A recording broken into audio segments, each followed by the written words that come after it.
Give me a child until it's 7 and I will show you the man. They've been saying that for 400 years because they knew 7 years was the program period. And 95% of your life after that will be whatever that program is. 95% of your life is coming from the subconscious. Your life is a printout of your subconscious behavior.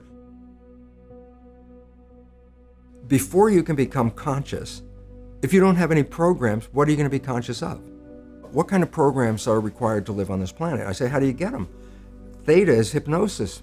You just watch. You watch your parents, you watch your siblings, and your community, because you have to learn how many 100,000 rules. Think about it. Just to be a functional member of a family and a functional member of a community, there are rules. Teach an infant these rules. I say, oh, you don't have to. First 7 years, they observe it and just download it. And then I say, well, why is it relevant? Because this is the unfortunate fact. 95% of our life, this is a fact, comes from those programs in the subconscious. Every day, only about 5% of their life are you using conscious, which is creative. And you don't see it because it's called subconscious, below conscious. I can feed you with an idea that this pill that we just got from the pharmaceutical company, it's the greatest, best thing for your issue. And I give you this pill and you get better.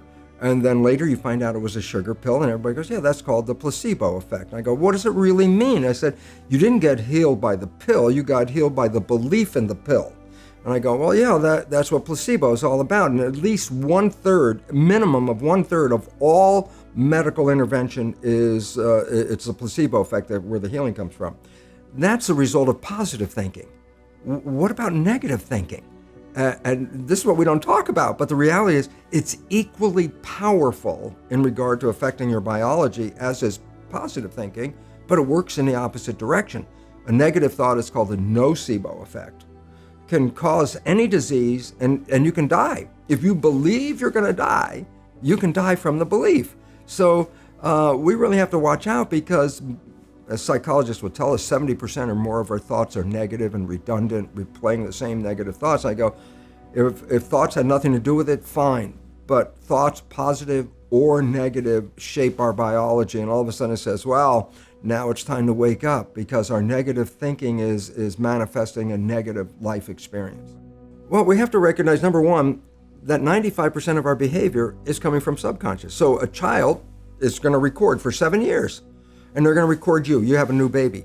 That baby is going to look at you because you are the parent. The first thing a baby learns in the first week or two of life, who's the parent? Very important, because that's the reference point. If anything goes in their life, they're going to look at the parent first thing. A child on a playground is on a swing, falls off the swing on the ground. First thing it does is look at the parent. If the mother's like, ah, the kid starts crying. But if the mother goes, get up and get back on the swing, the kid gets back up on the swing. It's reflection.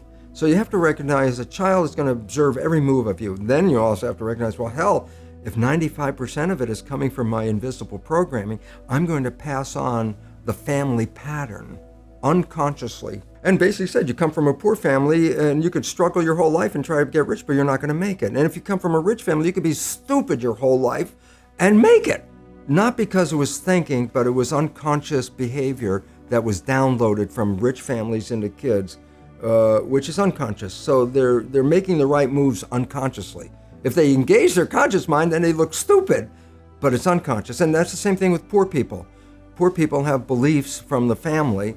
Oh, you can't make it, life's a struggle, things are hard, who do you think you are? And if that's the program you get, then 95% of the day you will sabotage yourself. And that's why poor people stay poor and rich people stay rich, because of the programming. When you're thinking, that's a conscious mind function. The answer's not out here, it's inside. So the moment you're thinking, you let go of driving the vehicle because you went inside. I go, well, it doesn't mean whatever you're doing, you stop walking or driving the car or doing a job. Those are programs in the subconscious because you've repeated them over and over again. So the subconscious is autopilot. When the conscious is busy, autopilot drives the vehicle. Point is, when conscious is busy, it's not observing what's going on. So let's say we're having this conversation in a car, and I've been driving for 10 minutes, and we've had this great conversation, and all of a sudden I look out the window, I go, I haven't paid attention to the road while we have the conversation. But I go back and say, can I say what the conversation was about? Yeah, we talked about this and this and this. And I say, and what was on the road during that 10 minutes? You go, I don't know, I wasn't paying attention. So I said, how was your driving? And I go, it was whatever way you learned how to drive. If you had a bad driving instructor, then you were driving 10 minutes with lousy driving. The things you like that come into your life come in because you have a program that supports them.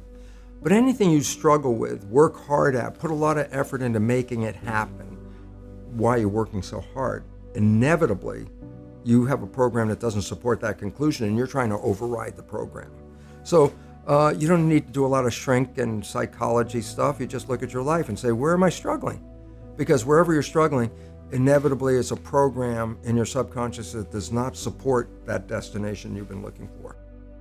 The conscious mind is creative and can learn in any number of ways. Read a self-help book, go to a lecture, listen to this program, and conscious mind's going to get some awareness. And I go, yeah, but subconscious mind doesn't learn that way. Subconscious mind learns in two fundamental ways naturally. Hypnosis, which is the first 7 years. And after age 7, how do you put new programs in? Repetition, practice. You want to drive a car, you didn't learn how by just getting in the seat and put the key in. You had to practice driving the car. You want to learn the alphabet. How many times did you go from A to Z? Try to go to A to Z before you can complete it. And once you completed it, you didn't have to go back and do it again. So 2 phases. You want to train the subconscious mind, hypnosis, repetition. I like the last one because there's a new phrase that's bandied about called fake it till you make it. Meaning, if you're not a happy person, I say, you want to be a happy person? Then repeat all the time, I'm happy, I'm happy. I say, well, you don't look happy or anything. You say, no, who am I talking to?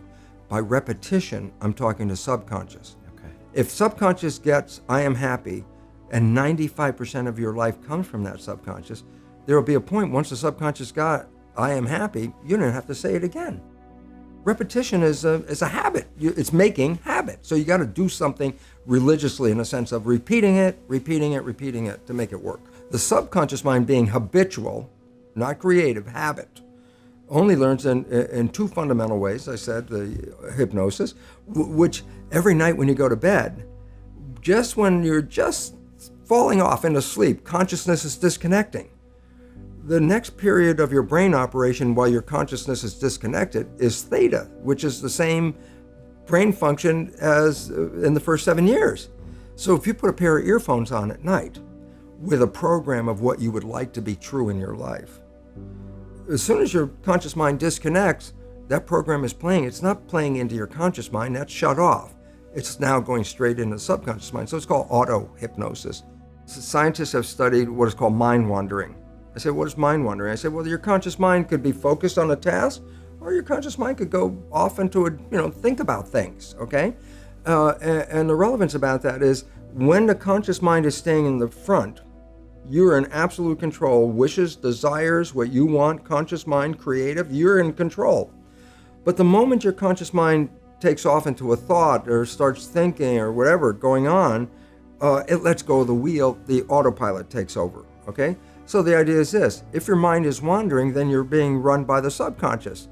Conscious mind, wishes and desires. Subconscious mind, program. Well, what if you took the wishes and desires and made those programs?